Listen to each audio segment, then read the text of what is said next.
Hello दोस्तों, आप सभी का स्वागत है हमारे नए वीडियो में। तो दोस्तों, इस वीडियो में हम बात करने वाले हैं राजस्थान में किस किस प्रकार की बकरियां पाई जाती हैं और बकरियों का पूरी तरह से वर्णीकरण करने वाले। तो आइए दोस्तों, इसके साथ हमारे बकरियों की शुरुआत कर लेते हैं। बकरियों में कौन कौन सी नस्ल होती है, उसके साथ कौन सा उसमें रोग होता है, ये सब इसमें जानेंगे। बकरियां कौन कौन से दूध देती हैं, इसके बारे में हम जरूर जानेंगे। तो आप चलिए दोस्तों, इसकी शुरुआत करते हैं। तो दोस्तों, पहले हम बात करना चाहते हैं जमुनापुरी की। जमुनापुरी का उद्गम स्थान कौन सा है दोस्तों? जो है उत्तर प्रदेश के इटावा क्षेत्र का। इटावा क्षेत्र आता है सर दोस्तों, उत्तर प्रदेश में आता है। उसके अंदर वहाँ पे उसका उद्गम स्थान है, जहाँ से वो उत्पन्न हुई है। उत्पन्न होना यही है, जहाँ से वो पैदा हुई है, इसका नाम। और ये स्थान यमुना नदी के पास के होने के कारण उसका जमुनापुरी नजर दिया गया। जैसे यमुना तो जमुना कर दिया गया है, इस कारण से इसका नाम जमुनापुरी पड़ा है। ये जी हाँ दोस्तों। और ये नस्ल उत्तर प्रदेश के इटावा जिले के चंग नगर और हसावा गांव के बकरियों के भरतपुर और धौलपुर में अधिक पाई जाती है। ये राजस्थान के दोस्तों दो जिले हैं, भरतपुर और धौलपुर। जो राजस्थान का छोटा जिला है भरतपुर, धौलपुर, वहाँ पे ज़्यादा पाई जाती है। एक भरतपुर, उसके पास वाले क्षेत्र में ये ज़्यादा पाई जाती हैं। जी हाँ दोस्तों, इस बकरी को जादुई नस्ल की कहते हैं दोस्तों। इसको है ना, जो जादुई नस्ल भी कहते हैं। इस नस्ल का रंग सफ़ेद होता है। कहने का मतलब इस रंग है ना, तो वो सफ़ेद रंग का होता है। इस पर भूरे काले काले धब्बे पाए जाते हैं। ठीक है, इस नस्ल को टांगे लंबी होती हैं दोस्तों, और पीछे पैर पर बाल पाए जाते हैं। और इस नस्ल पर नाक के ऊपर उठा हुआ होता है, जिसे रोमन और तुस्तुरी नस्ल भी कहा जाता है। और इसका सिर होता है ना दोस्तों, वो चौड़ा और उभरा हुआ और लंबा होता है, बहुत ज़्यादा लंबा होता है। जी हाँ दोस्तों, ये लंबे की ये समस्या आ गई इसमें। और बकरी का भार 90 किलो होता है। बकरी का जो भार है जो 90 किलो होता है। और बकरे का भार जो उसका 60, बकरे का भाग है 90 किलो और बकरी का भाग है 60 किलो होता है दोस्तों। और दोस्तों, इसमें वर्षा की मात्रा में हम बता दें, और ये लीटर कितना दूध होती है एक प्रति ब्यात में। तो दोस्तों, इस नस्ल में 250 दिन में दूध में 360 से लेकर 444 लीटर तक दूध होता है। 2 से 3 लीटर प्रतिदिन, मतलब 2 से 3 लीटर है ना, जो प्रतिदिन वो दूध दे सकती है, ऐसा माना जा रहा है इसके साथ। ठीक है दोस्तों। और इसके सींग लंबे होते हैं। अब वर्ग कर लेते हैं बारबेरी बकरी की शुरुआत कर लेते हैं। इसे शेर की बकरी भी कहा जाता है। इसे शेर की बकरी, शेर मतलब शेर सीटे होते हैं ना, उसको कहते हैं शेर। तो दोस्तों, गर्मी बहुत ज़्यादा है, आपके लिए हम वीडियो बना रहे हैं, तो आप जल्दी से एक लाइक करें और चैनल को सब्सक्राइब करें। उसके बाद हम आपको पूरी तरह से बताने वाले हैं। जी हाँ दोस्तों, बताने वाले हैं। ये बकरी पूर्व अफ्रीका के सोमालिया प्रदेश से बारबेरे क्षेत्र से उत्पन्न हुई है। ये दोस्तों दक्षिण अफ्रीका सोमेलिया, जहाँ पे दोस्तों बहुत राजस्थान और भारत के जो आदमी है ना, सोमेलिया घूमने जाते हैं दक्षिण अफ्रीका में, जहाँ पे बहुत ब्लैक ब्लैक आदमी होते हैं।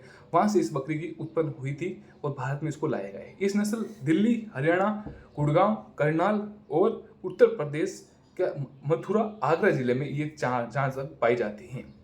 और ये भारत में ये सबसे जगह पाली जा सकती है, मतलब सबसे ज़्यादा पाली जाती है। मतलब ये जो है ना बकरी, वो सबसे ज़्यादा पाली जाती है। इसका शुरुआत ऐसे ही माना जाता है कि ये बकरी सबसे लकी होती है। और ये बकरी सफ़ेद रंग की होती है, और उस पर है ना दोस्तों ब्लैक कलर की या भूरे कलर की उसके सफ़ेद सफ़ेद बनाए गए हैं।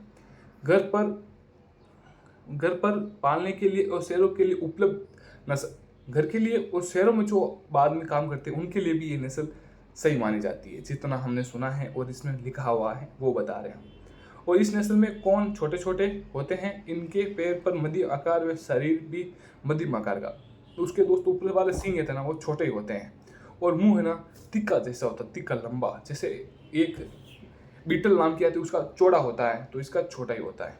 और छोटा होने के कारण अधिक दूध देने से इस शेर में पाला भी जाता है।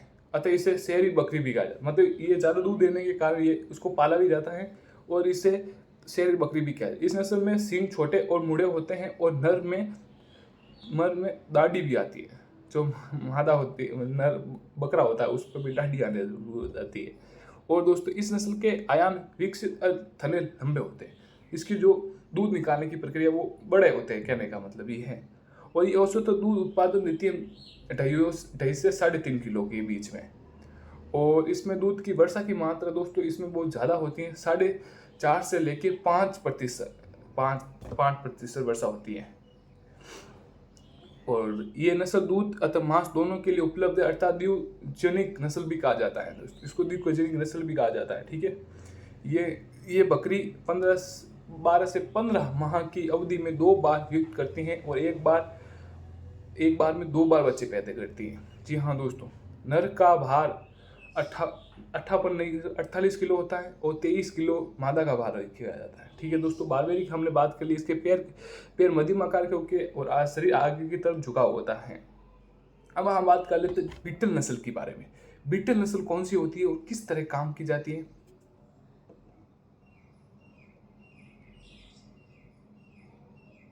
तो दोस्तों इसमें हमने पूरी तरह से हमारा थंबनेल कैप्चर कर लिया है। अब बीटल बात कर लेते हैं। बीटल नस्ल कहाँ की रहने वाली? बीटल नस्ल दोस्तों पंजाबी नस्ल है और इस नस्ल का पंजाब के गुरदासपुरा जिला है। पंजाब में एक गुरदासपुरा जिला है, वहाँ पे ये पाई जाती है ज़्यादातर। ये जो राजस्थान नस्ल वहाँ ही पाई जाती है, राजस्थान का तो नाम है उसका। वितरण क्षेत्र उसका गुरदासपुरा है और अमृतसर है उसका, और पटियाला और कोटला क्षेत्र में पाई जाती है। और पाकिस्तान के जुलम, सैल और गुजरावाली क्षेत्र में पाई जाती है। राजस्थान में नहीं तो पाकिस्तान में भी ये ज़्यादातर पाई जाती है। रावी नदी के क्षेत्र में इस नस्ल को उत्तम पशु माना जाता है। रावी क्षेत्र का जो नस्ल होते हैं दोस्तों, उसके पास भी जो क्षेत्र होता है उसको उत्तम माना जाता है। जी हाँ दोस्तों, उत्तम माना जाता है। और इस नस्ल में रंग काले और सिरे पर सफ़ेद धब्बे पाए जाते हैं। इस नस्ल के नर में सामान्य दाढ़ी होती हैं और इस नस्ल का मांस के बारे में मैं नहीं बोलना चाहता दोस्तों। दूध उत्पादन भी उसको दूध के लिए भी पाला जाता है। ये सब बहुत ज़्यादा इसकी प्रक्रिया। और एजुकेशन के मामले में दोस्तों बीटल नस्ल बहुत ज़्यादा आती है। ये हमने देखा है, बीटल नस्ल के हर एग्जाम में सवाल पूछे जाते हैं, तो आप बीटल जरूर को नस्ल पढ़े। अब मैं आपको फोटो बता देता हूँ। ये देखिए दोस्तों, ये है जमुनापुरी और ये है बारबेरी और ये बीटल। ये आपने देख ली बीटल पूरी तरह से। तो चलिए आगे बढ़ते हैं। बीटल के बारे में हम बात कर लेते हैं आगे। उसके शरीर मध्यम आकार होता है, सींग लंबे होते हैं दोस्तों, और उसके कान होते हैं ना दोस्तों, वो पूरे यहाँ से यहाँ तक लटकते हुए होते हैं। और यहाँ पर दूध का होता है वो 1.5 मतलब 1 किलो और 800 ग्राम दूध देती हैं एक दिन में। और वर्षा की मात्रा इसमें थोड़ी जो जमुनापुरी में ये बारबेरी में थी वो इसमें भी है 3.5 से 5%। ठीक है दोस्तों, अब इस नर का वजन 75 किलो होता है और मादा का वजन 50 किलो होता है। इस नस्ल में नाक उभरे हुए होते हैं। रोमन नौत और तोतीय नस्ल कहा जाता है। ये जमुनापुरी नस्ल की बकरी में मिलती जुलती नस्ल है। कहने का मतलब उसके और इसका भाई बहना एक ही लगता है और एक ही साथ में काम करते हैं। अब हम बात कर लेते हैं सिरोही। जो सिरोही का नाम आया तो सिरोही से उत्पन्न हुई है, आप समझ लें। सिरोही किया जाए तो आपको वहाँ पे उद्गम स्थान बोल दिया तो आपको उद्गम स्थान सिरोही लगता है। इस नस्ल को अजमेर के रामसर क्षेत्र में बकरी अनुसंधान केंद्र विकसित किया गया। रामसर है दोस्तों हमारा अजमेर में, वहाँ पे यहाँ पे विकसित किया गया है इस क्षेत्र को, जहाँ पे इस नस्ल का पूरी तरह से ख्याल रखा जाता है, इसकी और पीढ़ी बढ़ाई जाती है। और वितरण क्षेत्र में बता दूं दोस्तों, इसका पहला है जो सिरोही है, दूसरा है जो अजमेर है, तीसरा है जो उदयपुर है और चौथा है जो भीलवाड़ा और राजसमंद। ये 5 जिले यहाँ पर बताए गए हैं। और इसका रंग भूरा होता है, ये पूरी तरह से भूरे होते हैं और भूरा उसके साथ डार्क कलर भी होता है। सफ़ेद व काले धब्बे भी होते हैं। सिरा छोटा और कान लंबे पत्तीनुमा लटकते हुए होते हैं। जी हाँ दोस्तों, इस सींग छोटे और पीछे की तरफ मुड़े होते हैं। इसके टांग लंबे और पीछे टांगे घुमाई होती है। घुमाई क्या मतलब होता है दोस्तों? घूमने का मतलब, टांगे पर भी बाल आना, ज़्यादातर बाल आना। और इस नस्ल के पीठ पर हल्के चूल और धनुषी आकार बनाया जाता है। यहाँ पे दोस्तों पूरी तरह से शरीर पे धब्बे बनाए जाते हैं, पूरी तरह से शरीर पे उसके धब्बे भी होते हैं। और नर का औसत भार 50 किलो होता है, मादा का 40 किलो होता है। ये हमने जब तक सुना है, ये राजस्थान की ये भार है, ये इसको माना जाता है। ठीक है दोस्तों, ये हमने बात कर ली। अब है क्या दोस्तों, हम बात कर लेते हैं यहाँ पे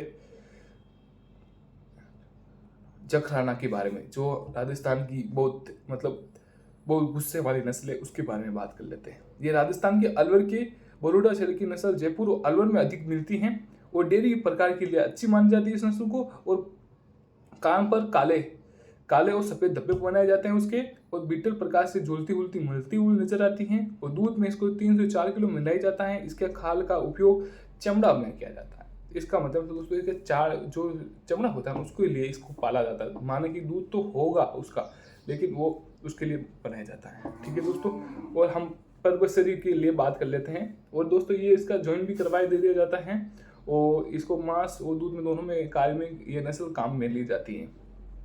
परबसर के बारे में बात कर लेते हैं। उत्पत्ति स्थान नागौर के परबसर पर्वत से जो राजस्थान की बड़ा सा जिला है, जो मेन पॉइंट है वहाँ पे नागौर आता है, उसके अंदर में माना जाता है। वितरण क्षेत्र नागौर और अजमेर में पाई जाती है नस्ल ये जो। और राजस्थान की यहाँ पर दोस्तों जोधपुर में मैंने इस नस्ल को कभी कभी देखा है। और रंग भूरा और शरीर पर धब्बे दिखाई देते हैं। कान लंबे और लटकते उठते होते। दूध 1 से 1.5 लीटर होता है। और नर का भार 50 किलो, नर का भार तो 50 किलो और मादा का भार 40 किलो होता है। तो हमें डिस्टर्ब किया जा रहा है। देवगढ़ी उत्पत्ति स्थान उसका दोस्तों उदयपुर होता है। वितरण शहर राजस्थान कोमलगढ़, नाथद्वारा, भीलवाड़ा और उदयपुर यहाँ पर माना जाता है। दोस्तों पहले देखो इसका देवनागरी का मतलब राजसमंद, कोमलगढ़, नाथद्वारा, राजसमंद और भीलवाड़ा। राजसमंद के अंदर ही आता है नाथद्वारा। दोस्तों यहाँ पे मेरे को पॉइंट यहाँ पे गलत लग रहा है, यहाँ पे इसको कोई मिस्टेकिंग होगी, दोनों को हाँ लिखा होगा कोई। और इसका रंग हल्का भूरा होता है। इसका माना जितना रंग होना वो हल्का। यहाँ से दोस्तों यहाँ पर से नाथद्वारा थोड़ा पहले आ जाता है, राजसमंद ऐसे अंदर जा रहे हैं, उदयपुर की साइड तो अंदर आ जाता है। तो मतलब साइड पूरी अलग हो गई, तो क्षेत्र पूरा अलग हो गया, तो इस कारण से यहाँ पे अलग लिखाया गया है। जी हाँ दोस्तों, इस रंग का हल्का भूरा होता है। भूरे और रंग के धब्बे पर शरीर पर हलते होते और इसके सींग छोटे और मुड़े हुए थे। दोस्तों घाट की तरफ मुड़े होते हैं ये। अब हम बात कर लेते हैं दोस्तों विदेशी गाय के बारे में। विदेशी गाय हमारी सॉरी दोस्तों यहाँ पे शब्द मैंने गलत बोला। विदेशी बकरी के बारे में पहले बात कर लेते हैं दोस्तों टोंगबरा के बारे में। टोंगबरा ये एक विदेशी नस्ल है। ये ऑस्ट्रेलिया स्विट्जरलैंड के टोंगरे घाटी से उत्पन्न की मानी जाती है। और इसका जो दोस्तों इसका शरीर हल्का भूरा होता है। इसके मुंह और पीठ में सफेद धब्बे पड़े जाते हैं और इसके सींग रहित होती है, मतलब इसका सींग नहीं होते और मुंह छोटा सीधा होता है। और इसका मध्यम आकार की होती है और इसका कान भी छोटा होता है। और इसके पिछले सिरे गुने बाल होते हैं, वहाँ पिछले मतलब जहाँ पूंछ होती है वहाँ पे बाल बहुत ज़्यादा होते हैं। और विदेशी में सर्वाधिक दूध देने वाली यही है टंगबर्नर, जो ज़्यादा दूध देती है। और इस नस्ल के दूध में 3.4% होता है, मतलब 3.4% वर्षा मानी जाती है जब तक ये है। ये बकरी लगभग 2 साल पर दूध देती है। जो हमारी है जो 1 साल या 1 साल ज़्यादातर दूध देती है। ये बकरी एक बार ब्यावन के बाद उसको 2 साल तक दूध देती है। तो ये दोस्तों है, लेकिन इसमें भरण पोषण भी नहीं है। हमारे राजस्थान की जो देसी नस्ल है ये विदेशी नहीं। अब बात कर लेते हैं दोस्तों अगनोरा के बारे में। अगनोरा तुर्की की नस्ल है। उत्पत्ति स्थान इसका तुर्की है। तो इसको ज्यादातर तो यहाँ पे रेशम के लिए माना जाता है और ऊन के लिए माना जाता है। भेड़ जैसी बकरी की होती है, इसके बालों के लिए ज्यादातर पाला जाता है। और यहाँ पे जो हम बात कर रहे हैं, यहाँ पे 35 किलो से 22 किलो दूध देती है। और ये दूध रहित होती है, दूधारू नहीं रहती है। नहीं सर दोस्तों, दूध नहीं होती है, खाली सिर्फ ऊन के लिए। तो दोस्तों आई होप ये आपको वीडियो अच्छी लगी है। तो प्लीज़ इस वीडियो को लाइक करें, उस चैनल को सब्सक्राइब करें। हमारे चैनल पर आपको ऐसी अपडेट मिलती रहेगी।